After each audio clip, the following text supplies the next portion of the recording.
चलो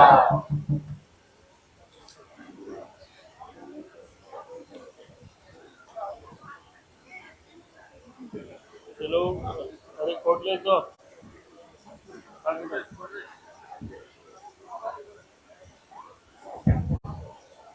चलो आप भी लोगों को कठिनाई देख करके इधर आना।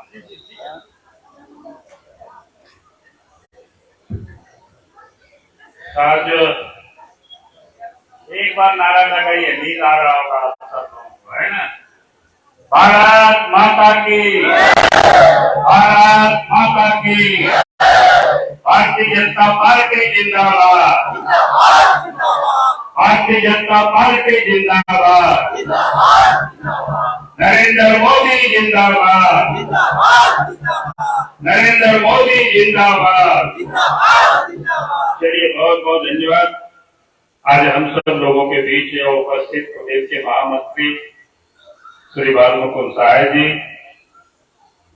और प्रदेश के सचिव और आपके क्षेत्र से रहे विधायक, पूर्व के विधायक श्री मिस्त्री सोरेन जी, पूर्व विधायक श्री सुखल मरांडी जी, बाबूदान मुर्मू जी, दुर्गा मरांडी जी, जिला के अध्यक्ष अमृत पांडे जी, बलराम जी, विवेकानंद जी, प्रदेश के पूर्व अध्यक्ष और पूर्व विधायक श्री तारा मरांडी जी, शर्मिला रजक जी, प्रदेश के मंत्री और मंच पर उपस्थित पार्टी के तमाम जिला के और प्रदेश के नेतागण और इस कार्यक्रम में उपस्थित बहनों और भाइयों, कैसे साथियों, सोर समीखमों तौर सटेर का नटी रस आदि खुशी तेरी नोंडे कार्य थोड़े करते हैं बोना। आज हम सब लोग यहाँ उपस्थित हैं। अभी यह संकल्प यात्रा, अब संकल्प यात्रा में कुछ तो अपने केंद्र के उपलब्धि के बारे में और फिर प्रदेश में क्या क्या हो रहा है उसके बारे में भी आप सब लोगों को मैं कोशिश करूंगा थोड़ी बताने का। आप सब ने देखा कि जब केंद्र में हो या प्रदेश में हो, भारतीय जनता पार्टी के नेतृत्व में सरकार बनती है तो पूरे देश में विकास की चर्चा होती है या विकास का काम होता है।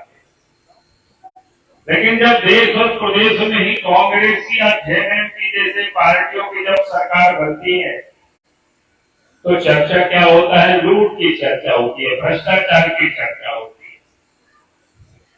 और इसलिए मैं आप सब लोगों से कहता हूं कि ये जो बेसिक फर्क है, भारतीय जनता पार्टी काम करने के लिए है और झारखंड मुक्ति मोर्चा कमाने के लिए। इसलिए आप देखें, झारखंड मुक्ति मोर्चा अपने परिवार के लिए राजनीति करते हैं, पैसे के लिए वो लोग राजनीति करते हैं, और भारतीय जनता पार्टी जनता के लिए राजनीति करती है, गरीबों के लिए राजनीति करती है, किसानों और मजदूरों के लिए राजनीति करती है।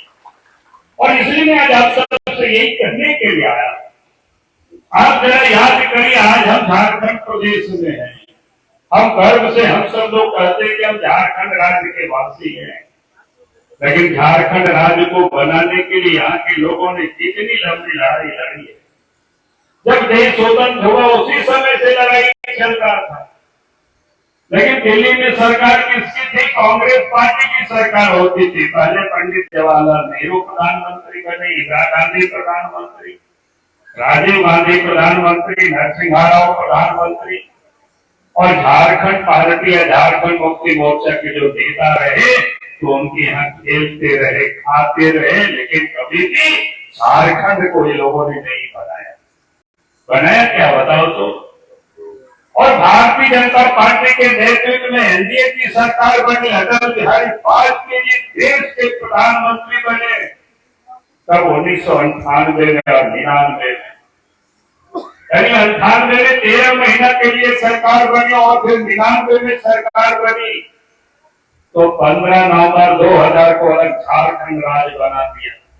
अब बताओ, भारतीय जनता पार्टी ने जो वादा किया था कि हमारी सरकार बनेगी इस देश में, तो हम झारखंड वासियों की, यहाँ के आदिवासियों की, झारखंडियों का जो मांग है वर्षों पुराना, उसको हम सम्मान देंगे और झारखंड राज्य बनाएंगे। तो ये काम को भारतीय जनता पार्टी ने पूरा किया। और इसलिए मैं आज आप सब लोगों से कह रहा हूं, मसे पूछो तो बोल के अब अहमदीन गोल में नारा को लगाओ खाना अब वो बोल रहा था झारखंड में आता हुआ उनका को एड़े का फोन करेगा नो देशों में कांग्रेस सरकार कहेगा ना पंडित जवाहरलाल नेहरू को हले प्रधानमंत्री इंदिरा गांधी प्रधानमंत्री राजीव गांधी प्रधानमंत्री नरसिंह राव प्रधानमंत्री और झारखंड मुक्ति मोर्चा ने नेता लोगों को बुलाओ का को था कोई साथ झारखंड राज्य को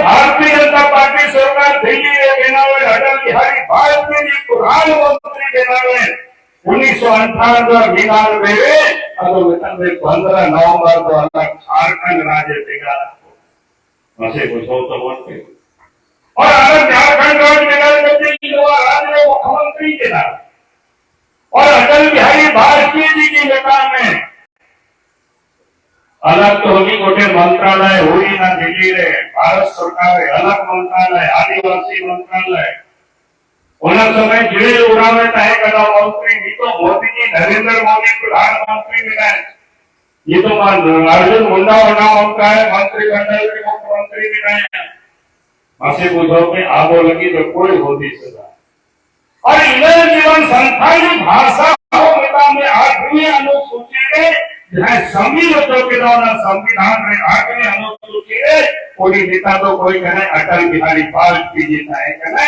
बीजेपी सरकार है उन्नति नेताओं बोला चाहे आबो लगी तो कमी का उनको लगी आबो हो कमियां उनको आबो हो बड़ो बकोवा कहीं से रोड कहीं कहीं से रखा ऐसे पूछा तो बोल के ये चीज का सड़क को बिना कोई अटल बिहारी वाजपेयी जी प्रधानमंत्री ग्राम सड़क योजना झारखंड में नावे मुख्यमंत्री जेनावे घटा कोई हो कौन कोई बेनावे हो और को कहीं पे चला खंडारे काल का है ना मोरा वो लेखा थे नींदा कितनी हुई मान देना तब में पकड़ हम चला रहे बनका नाम का जो और सड़क होची लेका तहर का देना गड्डी नौका चला देना सेवा मसे देते तो कोई ये तो मैं सड़क को भेजे ना और ना मोरा को घटा हो पूल बेना ना ये तो मैं साइकिल पे लेकर ले पाको हम चला रहे हैं से साइकिल पे साहेब गंज हम चला रहे हैं उनका भी सड़क बेना ना तो चिकन तो हुई ना भारतीय जनता पार्टी सरकार जीवन में झारखंड में बनावे उन्हें विकल्प जी नेता ने नवा को कमी को हुई भाई और बंधुओं में आप सब लोगों से यही करने के लिए खड़ा हुआ भारतीय जनता पार्टी की सरकार बनी अलग झारखंड राज्य बना संस्थानों के लिए आदिवासियों के लिए अलग से मंत्रालय भी बने अटल बिहारी वाजपेयी जी ने और संथाली भाषा को 8वीं अनुसूची में भी शामिल किया गया और मैं लोगों से कहता हूँ पहले बूढ़े बुजुर्ग लोग जानते होंगे ना शादी के लिए मेला जाते होंगे कैसे जाते थे दूर दूर पैदल सड़कें नहीं था गाड़ी से कहाँ जाएंगे बाकी नहीं बताइए हमारे लोगों के दादी लोग बैठे हुए वहां पर चाची लोग बैठे हुए उस समय तो शादी ब्याह में लोग कैसे जाते थे पैदल जाते थे दूर दूर तक लेकिन आप तो गाँव गाँव प्रधानमंत्री ग्राम सड़क योजना में बीजेपी की सरकार ने सड़क बना दी अब बारात लोग जाते हैं दूल्हा दुल्हन गाड़ी से बैठ करके लोग चले आते हैं की नहीं बात बताओ तो ये काम किसने किया गांव के गरीबों के दर्द को कौन समझा बीजेपी ने समझा अटल बिहारी वाजपेयी जी ने समझा और आज नरेंद्र मोदी जी इस बात को लेकिन गांव के लोगों की उन्होंने कभी चिंता नहीं बने अलग राज्य बनने के बाद तो आप इधर से दुमका तरफ शिकारी पड़ा तब क्या कहते हैं सरस बिगाम तरफ चली गई उधर भी नदी में पुल बन गया कौन नदी है ब्राह्मणी नदी है ना और इधर भी बन गया सड़कें भी देखो चकाचक पहले तो भी तो गाड़ी ऐसा वैसा चलता था कि नहीं हम लोग आते थे तो देखते थे क्या स्थिति क्या खराब थी हम लोग कभी शहर पर जाना होता था तो मुरारों की रात्रि में रहना पड़ता था फिर ट्रेन वहां से पकड़ करके जाना पड़ता था या उधर से भी आए तो रात्रि में उतरे तो कोई सुबह का इंतजार करो तो ये हालत थी लेकिन आज अगर इस तस्वीर को किसी ने बदला है तो बीजेपी की सरकार ने बदला है हम यही कहने के लिए मैं आज आपके बीच में आया हूं आज इस देश के प्रधानमंत्री नरेंद्र मोदी जी उन्होंने क्या क्या काम किया आदिवासियों के लिए, जो कि यहाँ आदिवासी भाई बहने अधिक लोग बैठे हुए, और संस्थान सरकार तो झारखंड मुक्ति मोर्चा के लोग अपना बापू की समझ से बिना काम के, मोदी जी ने क्या किया, पहली दफा भारत के मंत्रिमंडल में 1, 2, 3 नहीं बल्कि 8 आदिवासी भाई और बहनों को मंत्रिमंडल में जगह दिया। आजाद भारत में आज तक किसी के भी इतनी बड़ी तादाद में मंत्रिमंडल में लोगों को जगह नहीं मिला था, लेकिन पहली दफा इस भारत सरकार के मंत्रिमंडल में 8 आदिवासी भाई और बहने मंत्री बने हुए। ये किसी ने काम किया तो नरेंद्र मोदी जी ने किया। और इतना ही नहीं, भारत के राष्ट्रपति का नाम तो आप सब लोग सुने होंगे, सुने कि नहीं सुने बताइए तो। अजोम का तो कैसे भारत के राष्ट्रपति जो तो अजोम नहीं चलेंगे तो भैया जो द्रौपदी मुर्मू उन्होंने राज्यपाल तय करा झारखंड 100 बछर का ये तो नौ भारत दिशों में राष्ट्रपति प्रथम नागरिक तो सम्मान कोई एमा कोना नरेंद्र मोदी जी आदिवासी लगी को राजनीति के बैठा आदिवासी होना तो सम्मान कोई होगा कोई काम कोना बिना नरेंद्र मोदी एमा कोना 8 गोटे आदिवासी मंत्रिमंडल रे मंत्री में हुआ और द्रौपदी मुर्मू भारत देशों में राष्ट्रपति होकर बनाव के लिए तो बेटा मेदिना गौरव कथा करना से सम्मान उनकी किताबों में होती सब देश के प्रधानमंत्री ने 8 मंत्री को बनाया, द्रौपदी मुर्मू को देश के राष्ट्रपति पहली महिला, यानी किसी ने आदिवासियों को सम्मान दिया तो देश के प्रधानमंत्री नरेंद्र मोदी जी ने दिया। और इतना ही नहीं, आप कोरोना काल में आप याद करिए, उस समय तो कल कारखाना बंद हो गया था, गाड़ी भी बंद हो गया था, आना जाना मुश्किल था, लगता था कि गरीबों के घर में चूल्हा जलेगा कि नहीं जलेगा, गरीब के बच्चे भूखे सोएंगे कि खा करके सोएंगे। देश के प्रधानमंत्री ने इस गरीबों के घर में भी चूल्हा जले, गरीब भी भूखे नहीं सोए, उसके लिए उन्होंने कोरोना काल में व्यवस्था किया और प्रत्येक महीना देश की 80 करोड़ की आबादी को फ्री में अनाज में पहुंचाने का काम किया और आज भी वो अनाज दे रहे। लेकिन तकलीफ होता है झारखंड में देख करके, यहाँ की सरकार वो गरीबों के अनाज भी गरीबों के घरों तक नहीं पहुंचा पाते, बल्कि जो गरीबों के नाम से जो अनाज देश के प्रधानमंत्री नरेंद्र मोदी जी भेजते हैं, उस अनाज को भी यदि सरकार गरीबों का भी अनाज को वो भेज करके वो खा जाते हैं। अब बताओ तो इसको हटाना है कि नहीं हटाना है? जो ऐसा गड़बड़ करेगा तो उसी के लिए यही कहने के लिए आया हूं कि गांव में जाकर के बताना कि ऐसी जो चोर हो जो गरीबों का भी अनाज खा जाए, उसको भी ठीक से महीना में नहीं पहुंचावे, तो फिर वैसे सरकार को हटाना है। हम यही कहने, यही निवेदन करने के देश के प्रधानमंत्री नरेंद्र मोदी जी ने गरीबों के घर बनाने की भी चिंता करते, गरीब को भी शुद्ध पेयजल पीने का पानी मिले, नल से जल मिले, लेकिन झारखंड की सरकार, हेमंत सोरेन की सरकार वो काम भी नहीं करती है। और ये बड़े बड़े दिल्ली और मुंबई के ठेकेदारों को भी आ रहे हैं ताकि यहाँ के लोगों को बेचारा पता ही नहीं चल रहा है कैसे लूट रहे हैं। और इसीलिए मैं आप सब लोगों से यही कहने के लिए आ रहा हूं, आज इस प्रदेश में कानून व्यवस्था बिगड़ गई, चोरी, डकैती, हत्या, अपहरण, बहु बेटियां भी सुरक्षित नहीं है।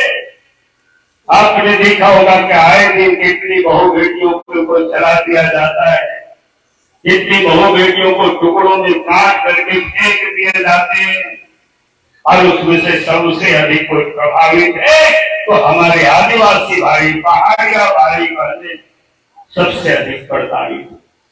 और इसलिए मैं जब सब लोगों से कहा, अब हमारे इस राज्य के अंदर में सब कुछ है, रोजगार की असीम संभावनाएं, लेकिन यहाँ के लोग रोजगार की तलाश में झारखंड छोड़ करके दूर के क्षेत्र में लोग बसे हुए हैं। अब एक दिन पहले एक पंचायत के अध्यक्ष से हम बात कर रहे थे, आप ही के इसी विधानसभा क्षेत्र के महेशपुर विधानसभा क्षेत्र के कौन ब्लॉक में मेरा कौन बूथ है अभी याद नहीं है, मेरा डायरी में से लिखा हुआ है, शायद आपको बोले थे बताए, लेकिन आपको नहीं बताया। तो वो बूथ के वो अध्यक्ष, लेकिन उनसे हम बात किए, टेलीफोन लगाए तो उनकी पत्नी ने टेलीफोन उठाया। तो हमने पूछा कि भाई संथाली में क्या आप कहाँ हैं? शायद शिव जतन या ऐसा कुछ नाम है, अभी नाम भूल रहे हैं, लेकिन डायरी में लिखा हुआ है। तो मैंने उनसे पूछा कि कहाँ पर हो, क्या हालचाल है? तो बोला कि अभी तो हम गए हुए हिमाचल प्रदेश में दवा की दुकान में हम काम करते। तो कहने का अर्थ है कि हमारे झारखंड में, हमारे संथाल परगनों में इतने सारे रोजगार की संभावनाएं थी, लेकिन यहाँ के लोग आज रोजगार की तलाश में परिवार को लेकर के अब कहा हिमाचल के किसी गांव में जाकर के वहां काम कर रहे थे। तो ये हालत है। और यहाँ काम किसको मिल रहा है? क्या आप अगर उसको देखे तो यहीं पर आपके पकौड़िया में क्या है भाई, पत्थर की खदान, किसको लीज दिया हुआ है? बसंत सोरेन को और उनके साथ कई बोकारो और कहां के कंपनी के लोग साथ में हैं। कितना राजस्थान के देखो बताए, और कितना एकड़ जमीन है? 100 एकड़, भले 300 बीघा से भी अधिक। अब जरा सोचिए भाई, 3.5 साल हो गया, उससे पहले से किए हुए हैं, लेकिन 3.5 साल से अधिक हो गए। यहाँ के कितने लोगों को, संथाल को, आदिवासियों को लीज दिया है? जो आदिवासियों के नाम पर जो राजनीति करते हैं, दिया है क्या? बताओ तो। नहीं दिया है। और इसीलिए मैं लोगों से कहता हूं कि भाई ये देंगे नहीं, अपने परिवार के लिए सिर्फ ये राजनीति करते हैं, धरानों के लिए सिर्फ राजनीति करते हैं, बिचौलियों के लिए सिर्फ राजनीति करते हैं, और पैसे वालों के लिए सिर्फ ये राजनीति करते हैं। अगर आप चाहते हैं कि आप भी खदानों के मालिक बने, तो आप अगली चुनाव में भारतीय जनता पार्टी को साथ देना, भारतीय जनता पार्टी को जिताना। मैं आपको ये विश्वास के साथ कह रहा हूं कि आप सबको जिसकी जमीन पर खदाने हैं उसको खदान के मालिक भी हम बना देंगे, और जिसके गांव में अगर घर मजदूर जमीन है तो उसी गांव के लोगों को ही खदान के मालिक बना देंगे। बहुत सारे लोग बोलते हैं पूंजी नहीं है, कैसे लोग काम करेंगे? हमने कहा कि पूंजी भी सरकार व्यवस्था कर देगी। देश के प्रधानमंत्री नरेंद्र मोदी जी रोजगार के लिए ढेर से बैंक खोल रखे हैं, वो सारे पैसा आपको दिला देंगे। जब हम इस प्रदेश के मुख्यमंत्री थे, रोजगार के लिए नौजवानों को, बेरोजगारों को हमने बस दे दिया था, तो फिर इन नौजवानों को रोजगार के लिए प्रेशर क्यों नहीं दिया जा सकता है? दिया जा सकता है कि नहीं दिया जा सकता है? भाई ये कौन सी कठिन काम है? उनको कोड़ने के लिए वो जेसीबी या कौन मशीन होता है? कौन सा मशीन होता है? पोकलेन होता है। तो पोकलेन नहीं दिया जा सकता है क्या? कोई दिक्कत नहीं है सरकार के लिए। तो इसलिए मैंने आप सब लोगों से यही कह रहा हूं कि भाई आप चाहते हैं कि आप भी मालिक बनो यहाँ की, क्योंकि आप यहाँ के मालिक हैं। और ये झारखंड मुक्ति मोर्चा वाले वो धड़ा बिचौलियों के लिए राजनीति करते, पैसे वालों के लिए राजनीति करते, गरीबों की वो चिंता नहीं करते। और इसीलिए देखेंगे झारखंड से वो मंत्रियों की भी लूट हो रही है, बालू की भी लूट हो रही है। अब इस राज्य के अंदर में बालू घाटों पर आप चले जाइए, वहां से घर बनाने के लिए भी आप बालू लाएंगे तो पुलिस वाले पकड़ लेते हैं, या तो आपके ऊपर केस करेंगे। अगर घूस आप देंगे तो शायद वो छोड़ देते हैं, नहीं तो फिर आपके ऊपर केस करेंगे। होता है कि नहीं होता है? आप बताइए। आपने कहा कि भैया क्यों नहीं, तो ऑटो में भी नीलाम करते हैं, और दिल्ली मुंबई से बड़े बड़े कंपनी आते हैं। हमने तो कई एक दफा मुख्यमंत्री को विधानसभा में भी कहा, भाई आप यहाँ के लोगों को दे दीजिए, फ्री कर दीजिए यहाँ के निर्माण के लिए। और हमने तो जब इस राज्य के बनाता मुख्यमंत्री थे, उस समय तो नदी की बालू घाट को फ्री कर दिए थे, किसी को कोई पुलिस पकड़ने की हिम्मत नहीं करती थी। फ्री था कि नहीं था बताइए। जब इस राज्य में हेमंत सोरेन मुख्यमंत्री बने तब से ये नीलामी शुरू हुई। दिल्ली मुंबई के लोग उस बालू घाट में भी लोगों को आ गया, तो कौन ले आया? यही व्यक्ति ने किया। और इसलिए मैं आप सब लोगों से कह रहा हूं, अगर आप चाहते हैं कि आपका हक बनता है, आपका अधिकार है उस बालू घाट पर, तो ये अधिकार तभी सुरक्षित होगा जब आप इस प्रदेश में भारतीय जनता पार्टी की सरकार बनाएंगे, भारतीय जनता पार्टी को विजय बनाएंगे। यही मैं निवेदन और यही अपील करने के लिए मैं आज आपके बीच आया। और आज तो आप देखते होंगे हमारी माँ बहनें तो हड़ियां बेचती है कि नहीं बेचती है रोड के किनारे, लेकिन जो अंग्रेजी शराब की दुकान किसको देते हैं? छत्तीसगढ़ के कंपनी को, दिल्ली के कंपनी को, मुंबई के बड़े बड़े पैसे वालों को। हमने कहा कि भैया बीजेपी की सरकार बनाओ, ये अंग्रेजी शराब की दुकान भी अगर होगी तो यहाँ के लोग, यहाँ के हमारे माँ बहने उस पर काबिल होंगे, उनको अधिकार दे दिया जाएगा। लेकिन ये सब लूटने वालों को यहाँ से भगा दिया जाएगा। हम यही आज आप सब लोगों से कहने के लिए आए। हमें लूट से झारखंड को बचाना है कि नहीं लुटेरों से? यही आज संकल्प लेने की जरूरत है। नहीं तो ये पत्थर को सब समाप्त कर देगा, गड्ढा खाली बच जाएगा, बालू को भी नदी से लोग समाप्त कर देंगे, कोयला को भी समाप्त कर देंगे। और इसलिए हमने कहा कि ये संकल्प लेने का जरूरत है कि भ्रष्टाचारियों से झारखंड को मुक्त करना है। हम यही निवेदन और यही अपील करने के लिए आया हूं। आज इस प्रदेश में भ्रष्टाचार कैसे है कि आप ब्लॉक में जाइए, अंचल में जाइए, कहीं भी जाएंगे, कोई भी काम से बिना पैसा से कोई काम नहीं होता है, हर जगह पैसा लगता है। और उन साहब लोगों से पूछेंगे कि भाई आप पैसा क्यों देते हो, आपको तो सरकारी तनख्वाह मिलता है, तो कहता है ऊपर देना पड़ता है। तो आज हालत ये है। इसीलिए मैं आज आप सब लोगों से यही निवेदन, यही कहने के जा रहा हूं, विकास का काम ठप पड़ा हुआ है। सरकार को विकास से कोई मतलब नहीं है, काम करने से कोई मतलब नहीं है। और सरकार लूट को कैसे रोकेगी जो खुद ही इस प्रदेश के मुख्यमंत्री जमीन भी लूटने में लगे हुए। और मैं तो लोगों से कहता हूं कि लोग नाम बदल बदल के भी लोग लूटते हैं।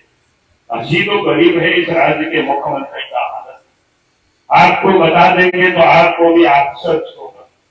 और किसको लूटा? आदिवासी के नाम से राजनीति करते हैं। सबसे अधिक आदिवासियों का ही जमीन को इन्होंने लूटा है। अब रांची में एक जगह मुंडा जी का जमीन ले लिया, औने पौने दाम पर ले लिया, नाम बदल करके ले लिया। भाई हेमंत सोरेन का नाम कर दिया हेमंत कुमार सोरेन, बताइए, ताकि कोई पहचाने नहीं, कोई पकड़ नहीं सके। शिबू सोरेन पिताजी का नाम तो शिव सोरेन कर दिया, शिबू को भूला दिया, बहुत शिव कर दिया। अब उनके भाई एक दुर्गा जी सोरेन उस वक्त चले गए, उनका भी नाम को बदल दिया था, दुर्गा प्रसाद सोरेन। बसंत का भी बसंत कुमार सोरेन। आप बताओ, यानी जमीन को लूटने के लिए, अपने नाम करने के लिए नाम बदल बदल करके, ताकि कोई लोग जाने नहीं। और आज जब ईडी वालों को यह पता चला कि लोगों ने नाम बदल बदल करके किया है, तो ईडी वालों ने उनको नोटिस किया है कि भाई आप बताओ ये क्या है। तो कहता है कि हम आदिवासी, इसलिए हमको लोग परेशान कर रहा है। आप जरा बताओ, कोई अगर दूसरे लोग नाम बदल बदल करके ऐसा जमीन करेंगे, गड़बड़ करेंगे, तो उनको ऊपर केस होगा कि नहीं, मुकदमा होगा कि नहीं होता है, बताओ तो। और ये तो मुख्यमंत्री, हमको गड़बड़ करना चाहिए। जब इस राज्य के मुख्यमंत्री ही जब गड़बड़ करते तो फिर दूसरे लोग गड़बड़ करेंगे तो कैसे बचाएंगे? और इसीलिए मैंने आप सब लोगों से यही मैं करने के लिए आया हूं, इस राज्य के मुख्यमंत्री ही खुद गड़बड़ है, इस राज्य के मुख्यमंत्री ही खुद लुटेरा है, तो हमें इस लुटेरों से झारखंड को बचाना है। यही हम आप सब लोगों से निवेदन करने के लिए और अपील करने के लिए मैं आया हूं। और जब हम लोग इस लुटेरों से झारखंड को बचाएंगे तभी झारखंड विकास करेगा, तभी यहाँ से गरीबी, भूखमरी, बेकारी, बेरोजगारी ये तभी दूर होगी।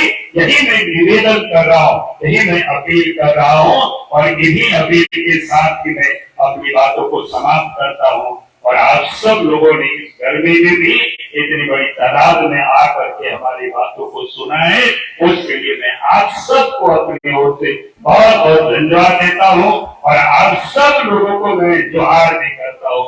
इन्हीं शब्दों के साथ बहुत बहुत